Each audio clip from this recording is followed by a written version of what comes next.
Company के अगर एक दिन के रिटर्न को देखिए तो 4.78% का रिटर्न दिया है। वहीं पर कंपनी एक वीक में 26.05% का रिटर्न दिया है और कंपनी एक वीक में 47.67% का रिटर्न दिया है। अगर वही कंपनी के एक साल की बात कर लिया जाए तो कंपनी ने एक साल में 357.84% का रिटर्न दिया है। अगर भारत को मजबूत होना है तो उसे अपनी शक्ति को बढ़ाना होगा, चाहे वो थल सेना हो, जल सेना हो या वायु सेना। कंपनी एयर स्पेस के क्षेत्र में, ग्रैंड डिफेंस के क्षेत्र में, स्पेस के क्षेत्र में या एम्बेडेड सॉल्यूशन के क्षेत्र में कंपनी उसमें अब काम करती है।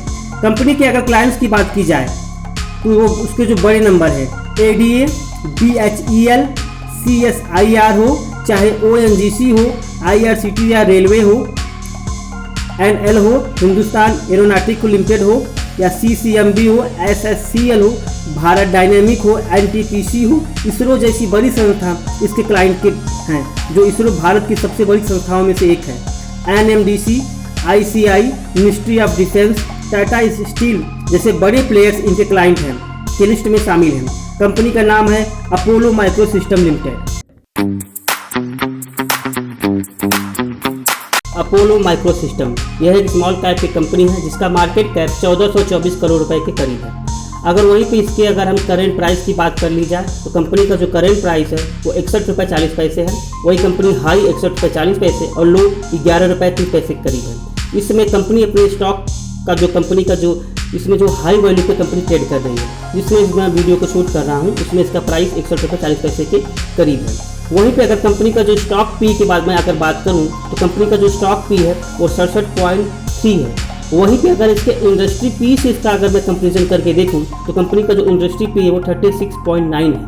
मतलब कंपनी का जो इंडस्ट्री पी है वो 36.9 है, वहीं पे इसका स्टॉक पी है 67.3। मतलब कंपनी 2 गुना पे कंपनी का जो स्टॉक पी रेशियो चल रहा है, यानी उस पर कंपनी ट्रेड कर रही है। कंपनी का अगर वहीं पे ROC देखिए तो 11.5% के करीब है, वहीं पे ROE 6.02% के करीब हमें दिखाई दे रहा है। कंपनी के ऊपर जो डेब्ट है, कंपनी के ऊपर जो कर्ज है वो 143 करोड़ रुपए के करीब है। वहीं पे कंपनी को जो नेट क्वार्टर में जो पिछले क्वार्टर में जो प्रॉफिट हुआ था 19.1 करोड़ रुपए के करीब हुआ था। कंपनी का PEG रेशियो 55.2 काफ़ी हाई वैल्यू पे है। ये PEG रेशियो इसका 55.2 मतलब इसका जो स्टॉक है काफ़ी हाई वैल्यू, काफ़ी महंगा हो चुका है।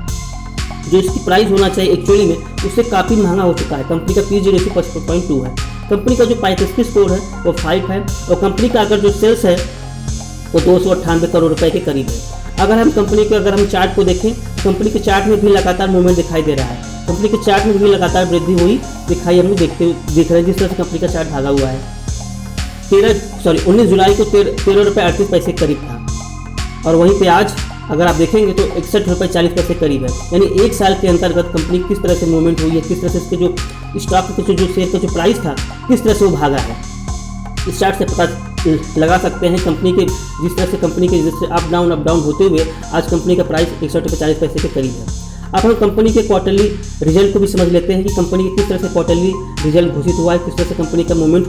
कंपनी के क्वार्टरली रिजल्ट को देखें तो कंपनी का जो सेल्स ग्रोथ की बात की जाए तो जून 2020 में 23.74 लाख करोड़ रुपए की कंपनी की सेल्स, वहीं बढ़कर मार्च 2023 में 106.85 लाख करोड़ रुपए हो गई।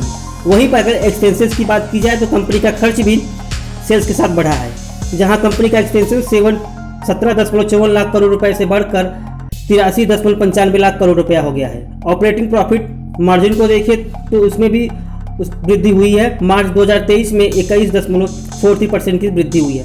कंपनी का अगर नेट प्रॉफिट देखें तो मार्च 2023 में बढ़कर 7.54 लाख करोड़ रुपया हो गया है। ईयर ऑन ईयर को देखें तो सेल्स ग्रोथ में भी वृद्धि हुई है।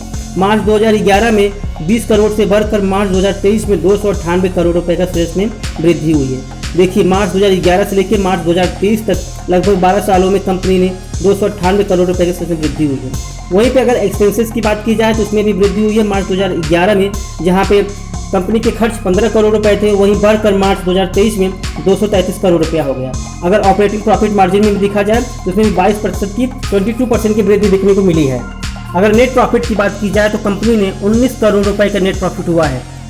कंपनी का अगर सेल्स ग्रोथ की बात की जाए तो कंपनी का सेल्स ग्रोथ TTM अगर देखा जाए तो एक साल के अंतर्गत 22% की वृद्धि हुई है। 3 साल में 7% की सेल्स में वृद्धि देखने को मिली है। कंपाउंडिंग प्रॉफिट ग्रोथ को देखें तो उसमें भी एक साल के अंदर 45% का रिटर्न देखने को मिला है। 3 साल में 15% का रिटर्न प्रॉफिट ग्रोथ देखने को मिला है। कंपनी के अगर CAGR को देखें तो उसमें 5 साल में 37% का रिटर्न स्टॉक ने दिया है। वहीं पे कंपनी ने 3 साल में 73% का रिटर्न दिया है। वहीं पे पिछले 1 साल में कंपनी ने 359% का रिटर्न दिया है, जो देखने में बहुत लंबी चीज़ है, बहुत बड़ी बात है। कंपनी ने 359% का रिटर्न दिया है। रिटर्न टू इक्विटी की बात की जाए तो लास्ट ईयर में कंपनी ने 6% का रिटर्न दिया है। कंपनी के ऊपर कर्ज लगभग 143 करोड़ रुपए के करीब है। कंपनी के प्रमोटर होल्डिंग को देखो तो इसमें प्रमोटर की होल्डिंग भी घटी है।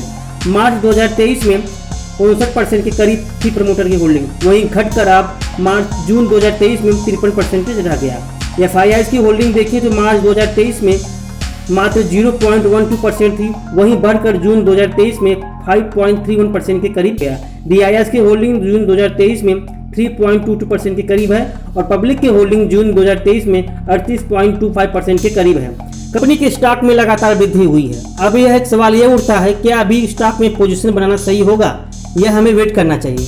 मेरे हिसाब से कंपनी को वॉच लिस्ट में डालना चाहिए, क्योंकि कंपनी का अगर PG रेशियो देखें या कंपनी का इंडस्ट्री P रेशियो जो काफ़ी ज़्यादा है।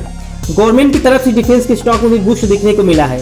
अभी तक आपने इस वीडियो को लाइक नहीं किया हो तो प्लीज़ इसे आप लाइक कर दें और हमारे चैनल को सब्सक्राइब कर लें और आप हमें कमेंट में बताएं कि आपको ये वीडियो कैसा लगा।